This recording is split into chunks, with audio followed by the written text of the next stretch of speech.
Well, today was a sell-off day for the market. In fact, we really saw it picking up steam near the end of today's session. So it leaves us in a little bit of a precarious situation here with the four main indices in the United States. What we have is bullish intermediate term posture still intact. In fact, today's pullback created what's known as a bullish intermediate confirmation signal on most of those indices today. However, on just a one-day candlestick basis, we are seeing bearish engulfing candles across the board. So again, a little bit of a mixed bag there. We'll have to see how things shake out in coming days. Obviously, we've had a good run in the market here over the last 3 weeks or so, so maybe this is time to have a little bit of give back for the bearish side of the equation. So we'll look into all of that, and then we'll take a look at a trade example from the energy patch here today in our video. Let's go ahead and get started. Welcome to the Market Outlook video. I'm your host, Brandon Van Zee. It's May 22nd, 2018.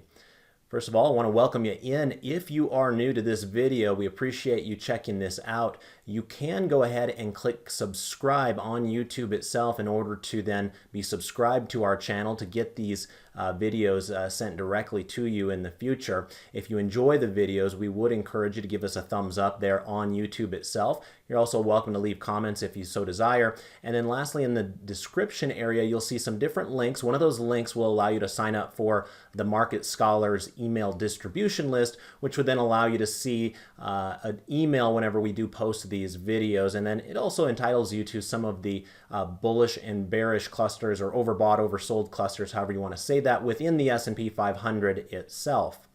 Now, in addition to YouTube, we're also heavy users of Twitter. You guys have been doing a fantastic job for both David and I here recently. We can't thank you enough for that. We want to encourage you to continue that. You know, as long as we're getting up and over 100 likes on Twitter, I'm more than happy to continue to go forward with these videos here that you guys have access to for free. So keep up the great work there. You're welcome to follow me at Brandon Van Zee, all one word, and then the Market Scholars handle is at market_scholars.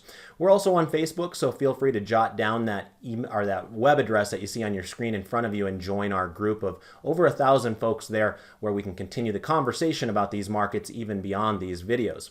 All right, with that, let's go ahead and do some analysis on the markets here today. You can see that I do have the S&P 500 pulled up on the chart in front of us. We were down about 0.31% today, so not a sizable day by any means. Really, the most dramatic element of it wasn't the amount of the sell-off, it was the positioning of the candles. As I mentioned in the intro, we have what's known as a bearish engulfing candle that has formulated here on the S&P 500, and that occurs when you have the body of the current candle engulfing the prior candle. And in this case, since today's body is filled in red there, you can make the distinction that that is a bearish candle, meaning that we started off reasonably high and sold off and closed near the low of the session and engulfed the entire prior day's body in doing so. Now, that didn't change our intermediate posture. Remember, that's just one day, and one day does not make a trend. So when you hear us discuss posture, it's not a prediction of the future or anything along those lines. It's basically a recognition of what is occurring right now. And as it stands, we still have price well above a rising 30-day moving average in this case, and that's why the moving average is colored green. In addition to that, the background color of the chart is green, telling us that the posture from an intermediate term perspective is bullish. Now, for those of you that weren't aware, you can also see in the labels down below here the reading of the intermediate line, and it says right now it's at 87.47 and rising. Remember, anytime it's above 80, which is this upper reversal zone represented by this black line right here where I'm circling, we do consider that bullish, whether it's rising or falling. As long as it's above 80, that's bullish. It can still be bullish if it's below 80, but in that case, it does have to be rising between 20 and 80. So where we stand right now continues to be a bullish posture. Obviously, kind of an ugly looking candle today, so maybe this is a short-term pause before we can kind of renew that rally going forward. But what I did mention in the intro as well is we do have an intermediate, bullish intermediate confirmation signal. Now remember, that exists when we have a bullish intermediate line combined with the red momentum line in the lower reversal zone on the same day. We have that. However, notice that the blue line right here is above 60 in this case. Again, you can read that over here if you desire. It's at 64.55. And so ideally what we'd want with that near-term line is for it to be between 50 and 20. We just find that those are a little bit better setups. So we could easily have another pullback day tomorrow before the bulls are interested in a little bit of a bounce there. Let's go ahead and take a look at our 4 grid from this perspective as well, because we're going to see a lot of the same thing. So I'm going to go to chart 4B in this case, for those of you that are following along at home that have gone through our Premium Market Scholars tutorial video here in the past. So what I was going to mention is that all 4 of our indices remain bullish from an intermediate term perspective. All 4 of them have bullish intermediate confirmation signals. You will notice that the NASDAQ composite down here in the lower left and the Russell 2000 have those blue lines in that sweet spot between 20 and 50. So the other 2 have the blue lines kind of positioned a little bit above 50, so not ideal from that perspective. So generally speaking, we're still in a bullish move right now, but every bullish move needs to take a breather every so often. Can't just go straight up every single day. I wish it were the case, but it just doesn't work that way. I should also mention, I appreciate Curdy. He's one of our excellent premium members at Market Scholars. He put together some excellent scan scripts, I guess you would say, that is now available on our website to premium scholars as well, in order to look for some of these things like the bullish intermediate confirmation signal. We have a very generous and giving community here at Market Scholars. We're very thankful for that. Let's go ahead and take a look at another chart setup. This time, let's go ahead and do the 3 green arrows chart setup.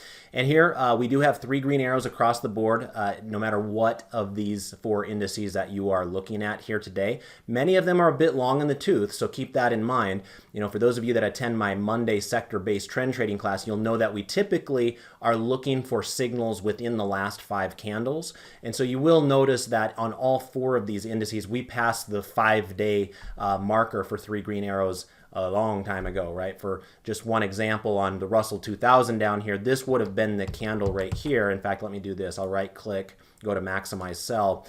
This would have been the candle right here that we got our third green arrow. That occurred because we got the green arrow on the MACD on that particular day.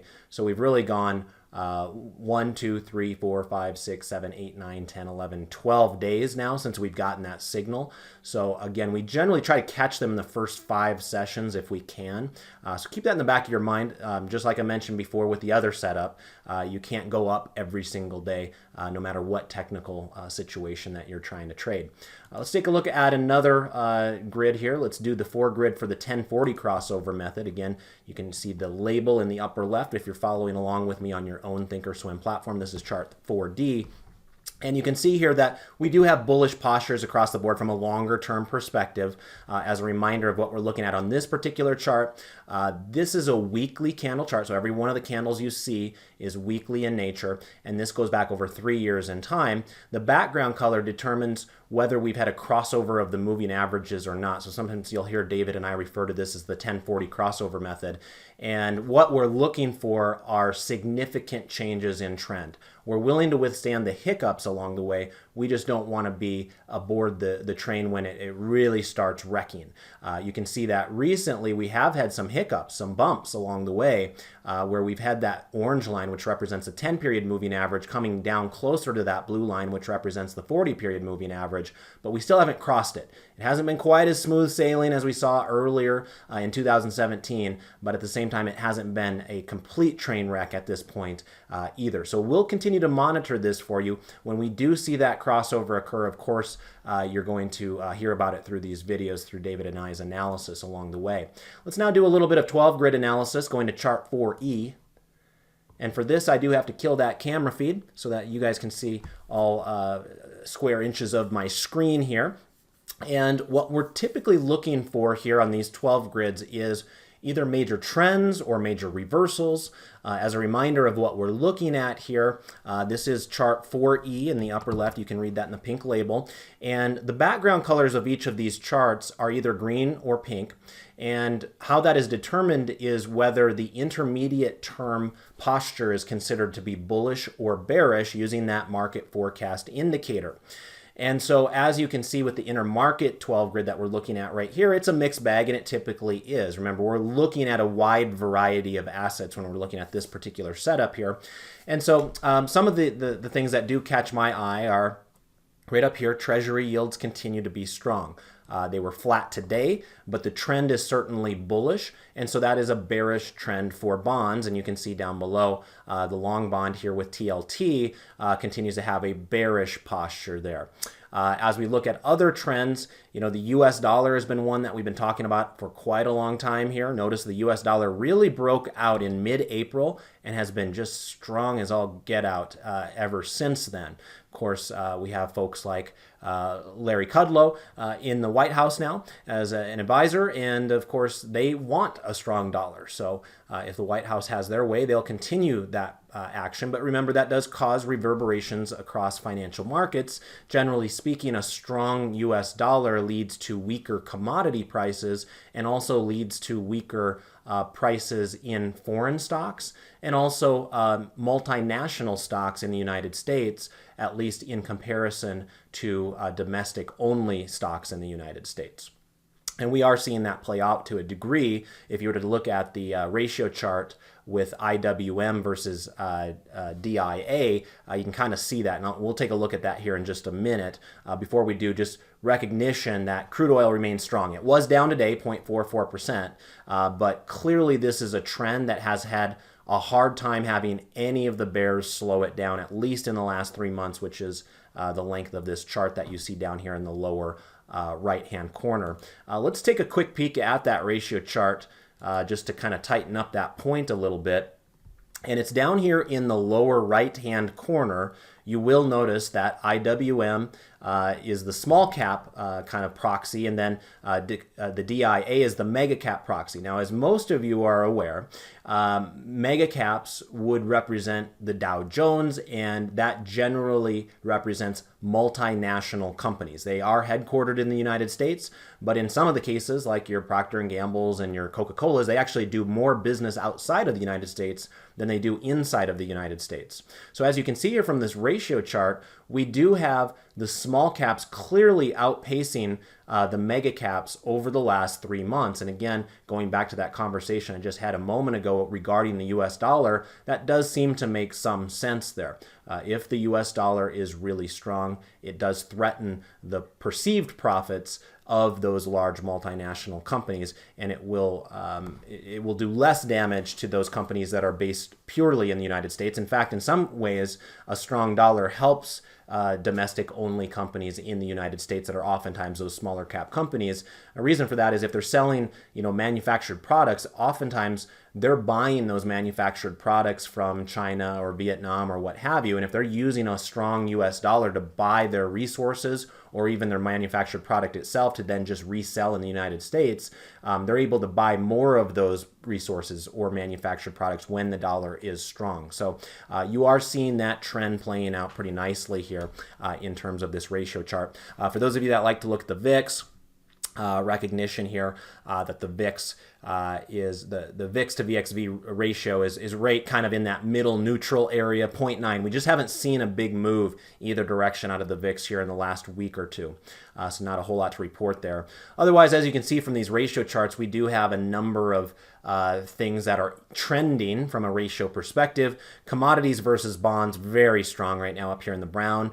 We see oil versus gold. So if you do want to kind of distinguish between one commodity versus another, right now it's clear that oil is the commodity of choice. So keep that in the back of your mind. As I mentioned before, we will be doing a trade application example from the oil patch here today, and that kind of confirms that strength that we see right there. Let's go ahead and take a look at some other 12 grid analysis here. So we were on the intermarket analysis. Just a heads up, the VIX was up 1% today. It's at 1322. So let's now go and take a look at our next 12 grid. In this case, it'll be the foreign stock markets 12 grid. And here we've got a mixed bag. We've got about half of the charts pink and half of them green. And so we have some bearish, some bullish. One of the things that I did mention a couple of days ago, I guess it would have been late last week. It would have been Friday when I did the video with Brazil in particular, is that Brazil had been so ugly. We mentioned it several times in the market outlook videos. I also mentioned it in my Strategy Lab Premium class last Wednesday night. Things had been ugly. It still remains ugly. But what I mentioned in the video on Friday is that I wouldn't be surprised to have a mini bounce take place out of EWZ. And the reason I said that is if I right click here, go to maximize sell, we had a pretty nice looking candle where it did flush out a lot of the people who might have had some stop losses or people that are just throwing in the towel and giving up. You do like to see those candles that are shaped somewhat like a hammer. As you see down there, it's not a perfect hammer, but close to it, where it closes near the high of the session when you're at a low point. It kind of gives you the sense that the bulls finally found a little bit of resolve and were willing to take the ball and run with it a little bit. So now we've had a couple of straight days to the upside. This was actually a very aggressive day considering the U.S. markets were down, to see Brazil up 2.55%. So that move has been a very nice reversion move. It's hard to say whether that's over yet or not. But keep in mind, longer term trend remains bearish at this point. So if we do get a few more days of upside here in Brazil, and then it looks like it's going to roll over like it did over here, and like it did over here, and right here, and right here, and right here, that might be an interesting time to start doing a bearish trade on EWZ. So keep your eye on Brazil. Otherwise, the big trends that we've been seeing here recently have been a preference of developed markets over developing markets for the most part. There are always exceptions to the rules.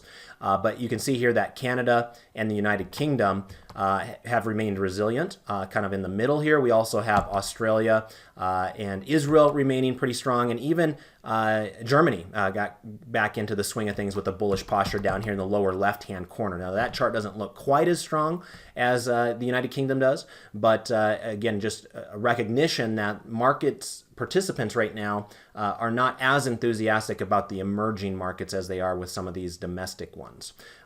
Some of the emerging markets have been beaten up so badly. You can see in the case of India yesterday, we did get a bullish cluster or an oversold cluster, however you want to phrase that. We also got the same thing in Mexico down here, and then also down here in South Africa. So some of those emerging markets have been so bad that it might turn out to be a good bounce opportunity, at least in the short term. In fact, we already got that out of South Africa today, 2.6% move to the upside. And even Mexico looked reasonably strong here with a bounce of 1.4% today. And they've been taken out to the woodshed. So if we had let's say a 3 to 4% bounce from this level, it wouldn't shock me at all, just because things have gotten so out of hand for Mexico to the downside.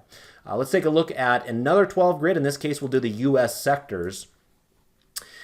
And here we do have a mixed bag as well, with mostly bullish postures across the board, with the exceptions of the first three on the bottom row down here. And remember, these are your more interest rate sensitive defensive areas of the market. So if you want to be bullish on the markets, it's not necessarily the worst thing in the world to see these as kind of the lagging areas of the overall market. We've got the staples, which we focused on yet again in my options for long-term investors class today. One of our three candidates that the class voted on was a sold put opportunity within the staples space.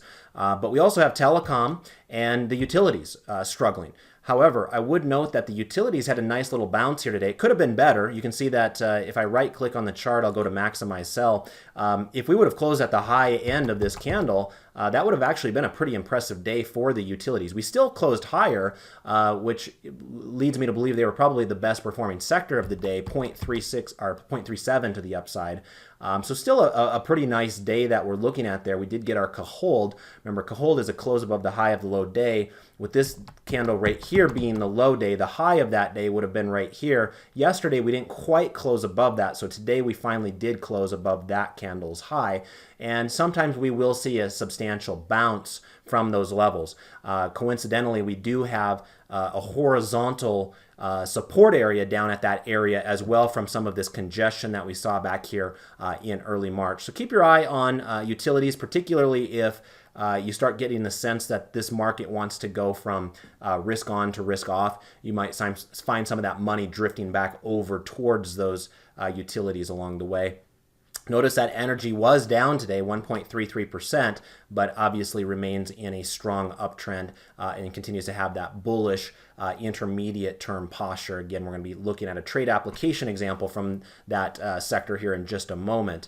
Before we do, let's take a look at our sectors on a one-day basis.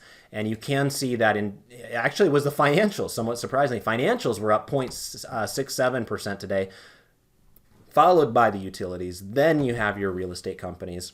On the bottom side, we have XLI, which is the second worst performer today after being the best performer yesterday. And then we have XLE, those energy stocks that have been hot as a pistol in recent weeks, finally given back a fairly decent amount here on a one-day basis there. So if we were to look at some of the biggest movers within those areas, let me take a look at the financial stocks first, and then we'll look at the energy. So from a financials perspective, some of the bigger movers out there actually were some foreign ones. We had Banco Bradesco, which I believe is a Brazilian company, and also Itaú Unibanco, doing very well, up 3.5% and 4%. Then we had MB Financial, and I believe this was the company that got a buyout offer just the other day. So if I'm reading that right, up another 3% today. Let me just double check that. I don't want to give you the wrong information, but I thought I caught that in the news. So MBFI is the ticker symbol. Let me come back over here to just chart 3A and pull that up, MBFI. And actually, yeah, it was. And this was not the chart I wanted. I wanted 4A. Sorry about that. And we'll take a look at MBFI one more time. And yes, that was the stock I saw yesterday that had this huge gap up, got a buyout offer. Kind of interesting that it is rallying another 3% today. You don't often see that. So who knows? Maybe the market senses there could be another competing bid waiting in the wings for this company as well. So those are some of your bigger movers on the upside. Fifth Third also did well today. And then more of those foreign banks there. Another Brazilian bank, as a matter of fact, BSBR, was up about 2.5%. On the downside, let's take a look at some of those energy stocks that might have been suffering here today to cause energy to be one of the worst performers. We did have WPX Energy down 5%. We had Concho down 4%. Matador down 4%. Gulf Point down 3.79%, Range Resources down 3.79%, and then Energen down 3.5%. So some fairly big movers to the downside. But you will notice that I have what's known as a strength meter that's also pulled up on my screen at the same time. And in the case of Range Resources and Gulfport, notice that those little blocks that you see there are pointing up as opposed to sideways. That means that they're still up double-digit percentages over the last 3 weeks. So despite these two stocks being down 3.79% today alone, even after that, we still have significant double-digit percentage upside returns over the last 3 weeks. So maybe just a momentary pullback in price after being as hot as they have been here recently. So that then leads us to our conversation about our trade application here today. And for that, I did want to pull up Pioneer Natural Resources. So this is a company based here in the United States, fairly well-known exploration and production company, and focuses a lot on some of those up-and-coming shale plays that have been performing quite well over the years here in the United States. As you can see, Pioneer had been in a reasonably strong uptrend, continues to be, quite frankly. If you look at that moving average itself, in this case it's the 30-day moving average, it's clearly in green, and it has been ever since basically back here in mid-April. What that tells us is the price is above a rising moving average. That's generally perceived as a positive sign for that stock. In this case, we still have a bullish posture as well. That's why the background color of this chart is green at the current level. You can also confirm that down below by seeing that the intermediate line is at 91. Remember, anytime it's above 80, we do consider that to be bullish. Now, after a 3.4% pullback like we saw here today, some people might be a little bit more cautious, and obviously none of us know the future, but the reason this one is somewhat interesting is that it's presenting what's known as a bullish intermediate confirmation signal using that market forecast tool. So notice that we have a bullish green line, it's in the upper reversal zone in this particular case, matched up with a red momentum line in the lower reversal zone, and then just as an added kicker, we have that blue near-term line between 20 and 50 where we kind of like to see those setups. So we have a substantial of enough pullback pullback. It's not just a mini, quarter of a percent move or something. Like today alone was 3.4. So this really is kind of a buy the dips on a stock that is still in a significant intermediate term uptrend.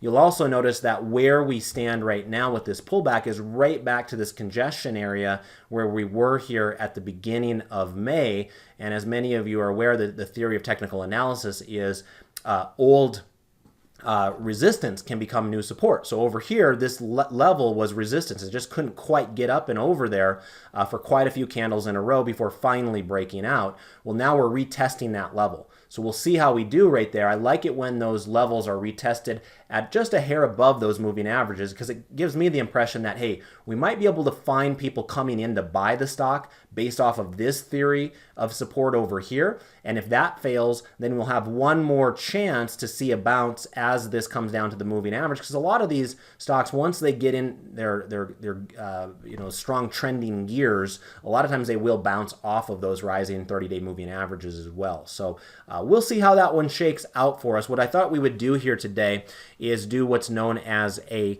long call spread. What we do find is that implied volatilities are generally low across the board. I didn't check for this one specifically, but I know we had that conversation in my options class today. So let me just do this real quick. I'm going to come over here to chart 2A for those of you that are following along at home. And I want to pull up PXD. And what I wanted to do was check this current IV percentile label up here, and indeed it is quite low at 21.52. We generally consider anything below 20 to be extremely low. So this is on the cusp of being extremely low. Remember, this particular label would work on a level of 0 to 100. So right now we're in the 21st percentile of volatility over the past 52 weeks. And so clearly on the downside. The reason I'm bringing this up is sometimes you actually prefer higher volatility when you're a seller of premium. But in this particular case where we're going to be buying a call spread, the driving part of the trade is the debit itself. And so we're kind of taking advantage to a degree of that lower than normal volatility for this particular company. So coming back over here to the trade tab, I've got PXD pulled up here. And you can see that the current price where it closed today was 202.68.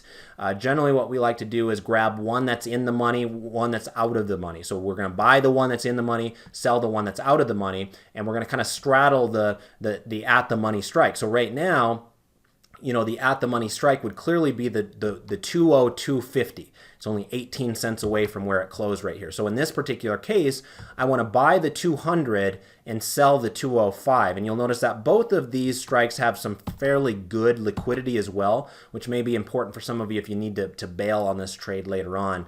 You can see 2,900 contracts in open interest on the 200s and 690 in open interest on the 205s. And I'm looking at the monthly June contracts here with 24 days till expiration, just to be clear. So I'm going to right click on the 200 call, either the bid or ask is fine, and then I'm going to go over here to buy deep and wide 1 month 2 strike vertical. What that does is it automatically skips over that at the money strike for me, so it automatically loads up the 200 by 205 long call spread. This again is a debit spread. Notice that you're paying $2.55 out of your pocket for this, but this is a trade that is giving you a head start. Remember, if this stock were trading exactly at 202.50, then I would expect this debit to be no more than $2.50. So what this is saying is that we have the opportunity to make $5 just looking at the spread width itself. But we have to pay for that opportunity to make that $5. A lot of times I don't like to go more than half of the width of the spread, so normally I wouldn't want to go over $2.50. In this case, I'm willing to go 5 cents more because technically we've got an 18-cent head start, right? Again, because this stock is already 18 cents above our midpoint of that. So paying 5 cents for an 18-cent head start is not the end of the world in my book. So we'll see if we can get filled tomorrow morning at 255 debit. We're just going to do one contract in this since we only have had 1 day of pullback here, and who knows, maybe there's some more pullbacks along the way, but we'll keep it nice and simple today with just one contract. So let's go ahead and fire that off, and we'll see how that does. Hopefully we can get filled on that tomorrow. Last week I was having the hardest time getting any of our trades to fill because the stocks would bounce against me before the stock could get filled on the next morning session. All right, well, with that, I want to thank you all for checking out tonight's video. You guys are the best. Remember, there's 3 things that we want you to do, and we make it nice and easy for you. If you just go over to the Market Scholars website where we post our blog that contains this particular Market Outlook video, we have an ability for you to like Facebook, Twitter, and also do a like on our website, all in one place. Make it nice and straightforward for you. So if you get value out of either tonight's video or any of these videos, and you just want to see them continue at their current pace, I would encourage you to go out of your way and do that. We certainly look at those numbers every day just to make sure we are spending our time the best way and most efficiently here with our business. So thank you again for tuning in tonight. We'll see what tomorrow brings. Again, we did have bearish engulfing candles today, so if we have another day of pullback, it wouldn't be the most surprising thing in the world, but generally speaking, we're still in bullish territory on most of these indices and charts across the board. So with that, have yourself a great rest of the night and best of success with your trades and your investments. Goodbye for now.